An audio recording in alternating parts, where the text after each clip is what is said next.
വെക്കം തൻ മാണവാട്ടി ആക്കിയിടുമെന്നെ എന്ന് വാക്കുണ്ടെനിക്കു തന്റെ നീക്കമില്ലതിനൊട്ടും വാക്കുണ്ടെനിക്കു തന്റെ നീക്കമില്ലതിനൊട്ടും യേശു എന്നടിസ്ഥാനം ആശയവനിലത്രേ ആശ്വാസത്തിൻ പൂർണ്ണത യേശുവിൽ കണ്ടേ ഞാനും ആശ്വാസം. ഇപ്പോൾ നാം ശ്രവിച്ചുകൊണ്ടിരിക്കുന്നത് മോർണിംഗ് വോയിസ് എന്ന ആത്മീയ ശുശ്രൂഷയാണ്. ഇന്ന് രൂത്തിന്റെ പുസ്തകത്തിൽ നിന്നും കർത്താവിൻ്റെ ദാസൻ കുഞ്ഞുമോൻ തോട്ടപ്പള്ളി ധ്യാനചിന്തകൾ പങ്കുവയ്ക്കുന്നു. ദൈവനാമത്തിന് മഹത്വമുണ്ടാകട്ടെ. രൂത്തിൻ്റെ പുസ്തകം 4-ാം അധ്യായത്തിൻ്റെ 13, 14, 15 വാക്യങ്ങൾ ഞാൻ വായിക്കുന്നത് ശ്രദ്ധിച്ചാലും, ഇങ്ങനെ ബോവസ് രൂത്തിനെ പരിഗ്രഹിച്ചു, അവൾ അവന് ഭാര്യയായി. അവൻ അവളുടെ അടുക്കൽ ചെന്നപ്പോൾ യഹോവ അവൾക്ക് ഗർഭം നൽകി, അവളൊരു മകനെ പ്രസവിച്ചു. എന്നാൽ സ്ത്രീകൾ നവോമിയോട്, ഇന്ന് നിനക്കൊരു വീണ്ടെടുപ്പുകാരനെ നൽകിയിരിക്കൊണ്ട് യഹോവ വാഴ്ത്തപ്പെട്ടവൻ, അവൻ്റെ പേര് ഇസ്രായേലിൽ വിസ്തൃതമായിരിക്കട്ടെ. അവൻ നിനക്ക് ആശ്വാസപ്രദനും നിൻ്റെ വാർദ്ധക്യത്തിൽ പോഷകനുമായിരിക്കും. നിന്നെ സ്നേഹിക്കുന്നവളും 7 പുത്രന്മാരെക്കാൾ നിനക്ക് ഉത്തമയുമായിരിക്കുന്ന നിൻ്റെ മരുമകളല്ലോ അവനെ പ്രസവിച്ചത് എന്ന് പറഞ്ഞു. 10 വർഷം മഹ്ലോനോടുകൂടെ മോവാബിൽ ജീവിച്ചിട്ടും രൂത്ത് ഗർഭിണിയായില്ല.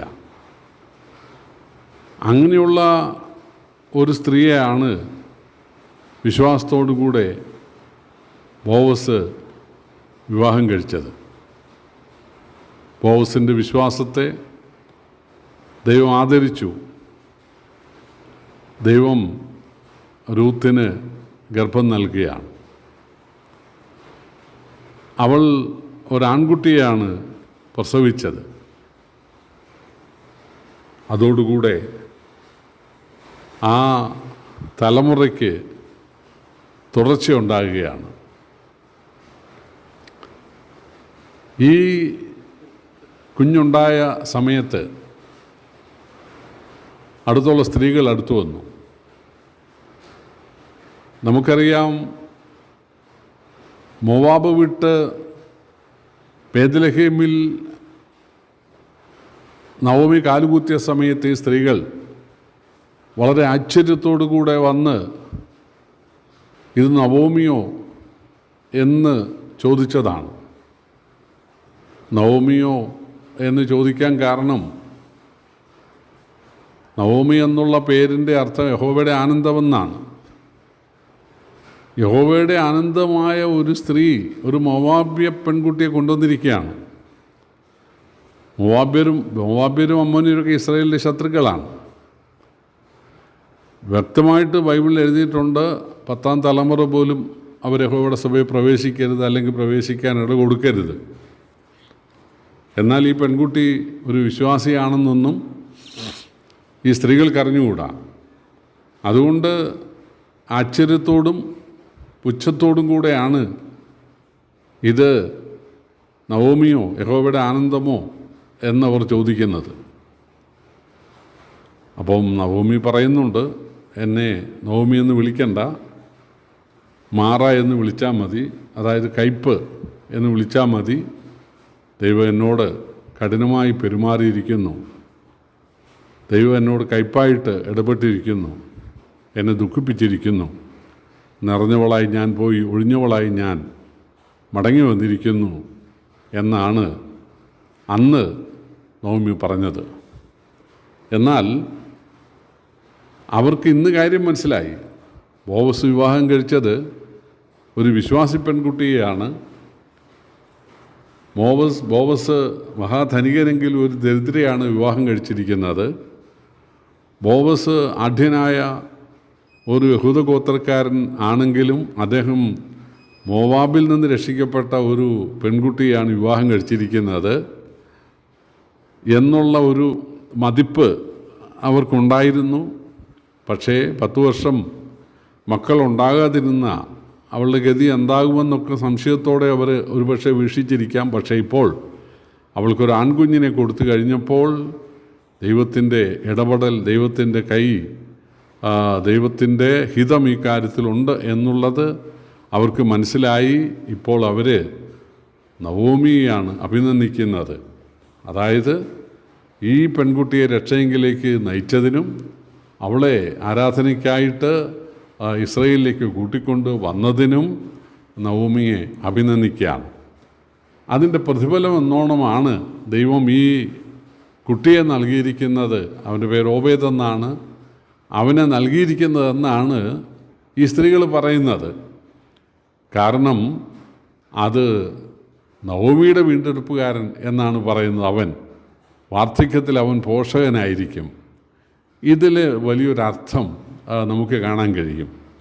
നമ്മളൊരാളെ രക്ഷയെങ്കിലേക്ക് നയിക്കാനിടയായാൽ, അല്ലെങ്കിൽ ചിലരെ രക്ഷയെങ്കിലേക്ക് നയിക്കാനിടയായാൽ, ആ കാലത്തൊക്കെ ഒരുപക്ഷെ ബുദ്ധിമുട്ടായിരിക്കും, കഷ്ടങ്ങളായിരിക്കും, പ്രയാസങ്ങളും ഉപദ്രവങ്ങളും ആയിരിക്കും. കഷ്ടം സഹിക്കുക സുവിശേഷകൻ്റെ പ്രവൃത്തിയായി എന്നാണല്ലോ. നമ്മൾ സുവിശേഷം അറിയിക്കുന്ന കാലത്ത് ചില ആളുകൾ മുന്നോട്ട് വരുമ്പോൾ വരേണ്ടതിന് നമുക്ക് പ്രസവവേദന ഉണ്ടാകുകയാണ്. കാരണം പൗലൂസ് അത് പറഞ്ഞു, ക്രിസ്തു നിങ്ങളിൽ ഉരുവാകുവോളം ഞാൻ പ്രസവവേദനപ്പെടുകയാണെന്ന്.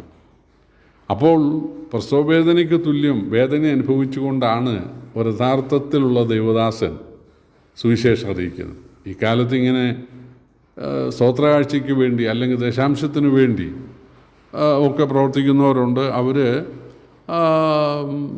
മറ്റുള്ളവരുടെ പണം ഇങ്ങനെ വാങ്ങി ലക്ഷറി വാഹനങ്ങളൊക്കെ വാങ്ങി അവർ അംബാനി അദാനിയാകാൻ ശ്രമിക്കുകയാണ്. അതൊരു വഴിക്ക് നടക്കട്ടെ, അതൊക്കെ അന്ത്യകാലത്തുണ്ടാകുമെന്ന് യേശു പറഞ്ഞിട്ടുണ്ട്. എന്നാൽ ഏത് കാലത്തും ചെന്നായ്ക്കയുടെ മധ്യേ കുഞ്ഞാടിനെ പോലെ അയക്കപ്പെടുന്ന ദൈവദാസന്മാർക്ക് ഉപദ്രവങ്ങളും പട്ടിണിയും ബുദ്ധിമുട്ടുകളും ക്ലേശങ്ങളും ആയിരിക്കും ഉണ്ടാകുക. പക്ഷേ അവർ നിമിത്തം മുന്നോട്ട് വരുന്ന ആളുകൾ ഭാവിയിൽ അവർക്ക് ആശ്വാസപ്രദരായിരിക്കും. അത് അനുഭവിക്കാത്ത സുവിശേഷകന്മാർ ഇല്ലെന്ന് വേണം പറയാൻ. ഇവിടെ നവോമി മൂലം മുന്നോട്ട് വന്ന രൂത്തിൻ്റെ മകൻ നവോമിക്ക് ആശ്വാസപ്രദനായിരിക്കും എന്നാണ് വാസ്തവത്തിൽ ബൈബിളിൻ്റെ ആ പൊതു തത്വം അംഗീകരിച്ചുകൊണ്ട് ഈ സ്ത്രീകൾ പറയുന്നത്. പ്രിയപ്പെട്ടവരെ, കർത്താവിൻ്റെ സുവിശേഷം അറിയിക്കുന്ന കാര്യത്തിൽ, ആ ഗ്രേറ്റ് കമ്മീഷൻ അച്ചീവ് ചെയ്യുന്ന കാര്യത്തിൽ ഒരു മടിയും ലജ്ജയും വിചാരിക്കാൻ പാടില്ല. തൽക്കാലം അത് സാമ്പത്തിക നഷ്ടം വരുത്തും, ശരീരക്ലേശം വരുത്തും, ഒരുപാട് ഉപദ്രവവും ബുദ്ധിമുട്ടും വരുത്തും. ഒക്കെ ശരിയാണെങ്കിലും നമ്മുടെ ഫലങ്ങൾ ഭാവിയിൽ നമുക്ക് ആശ്വാസമായിരിക്കും. അതൊരു ദൈവത്തിൻ്റെ വാഗ്ദാനമാണ്. അത് മനസ്സിലാക്കുവാൻ കർത്താവ് നമ്മെ സഹായിക്കട്ടെ. കർത്താവിൻ്റെ വലിയ നാമം ഇന്നും എന്നേക്കും വാഴ്ത്തപ്പെടുമാറാകട്ടെ.